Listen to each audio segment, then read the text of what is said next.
May two question ako. Ang unang question, nung time na nag-leave ka and wala ka sa posisyon, you focus on doing films.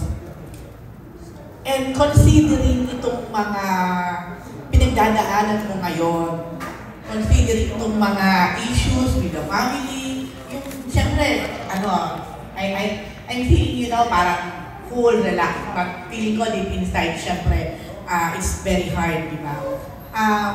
Sumagi ba sa isip mo direct na, what if hindi na ako papasok sa politika and I'll just focus on doing what I also love doing, which is film? Yes. Kung napakahirap na desisyon na bumalik sa public service. I love what I do. I love directing. I love producing. Napakahalaga sa akin yung magbigay inspirasyon, magkwento. At hindi naging madaling desisyon yung bumalik sa public service. Lalo ngayon, I believe sincere lahat ng intentions ko. Yung natutunan ko nung pandemic na pwede palang solusyonan ng mabilis. Di ba nasanay tayo, sabihin natin, gobyerno kasi. Ano ibig sabihin nun? Mabagal. Pero nung pandemic, nakita ko kung isang tabi yung politika, kung magtulungan tayo, pwede yung mabilis na solusyon sa mga problema natin. And kung mahirap. Ngayon pa lang, merong mga fake news, black propaganda. Kanina lang may nag-report sa akin, piniprint na raw yung mga leaflets ng paninira sa akin. Hindi ko alam kung sinong gumagawa. Palagay ko hindi kapatid ko, palagay ko hindi pamilya ko. Pero kung maraming chismis, maraming intriga sa showbiz, mas maraming chismis, mas maraming intriga, mas maraming paninira sa politika. Because I think there's more at stake. Ang pinag-uusapan natin yung buhay ng mga kababayan natin. And yun siguro yung hindi naman ako nagsusumbong sa entertainment family ko. But also that's the challenge. The challenge is really to be able to focus on work pagdating mo sa public service. Kasi oftentimes, it's distracted by politics. Napaka-divisive ng politics. But kaya tayo nandyan because there's so much work to do. My last question.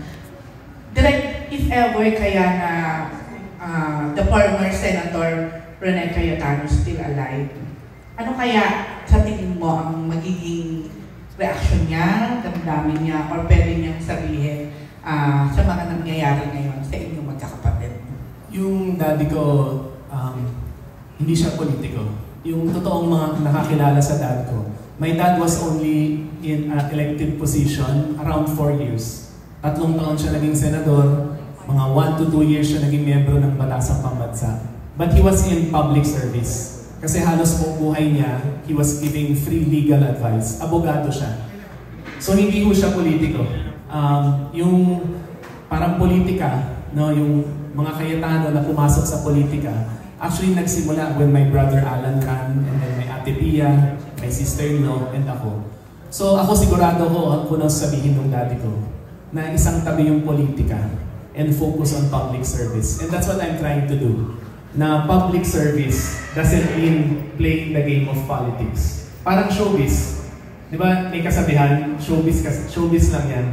Pero pwede namang sa showbiz, hindi showbiz lang yan.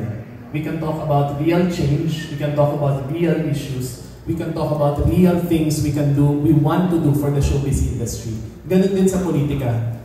Politika ang tawag dyan, but really in essence, it's public service. And you can do well in public service without politics.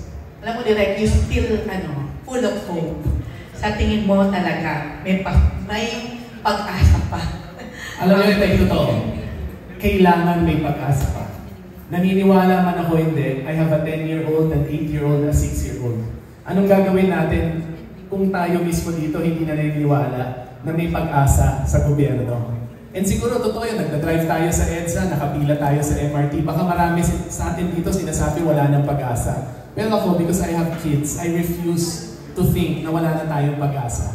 And gusto kong maniwala at ipaglalaban ko that government can still be an instrument of change and can be an instrument of good. Tulad ng naniniwala ko sa bagong organisasyon na binuo nila Miss Rosel, kung nakilan lang ako sumali, the Producers Guild, that we can also help transform and change the industry for the better. Okay, thank you, Direk. Thank you.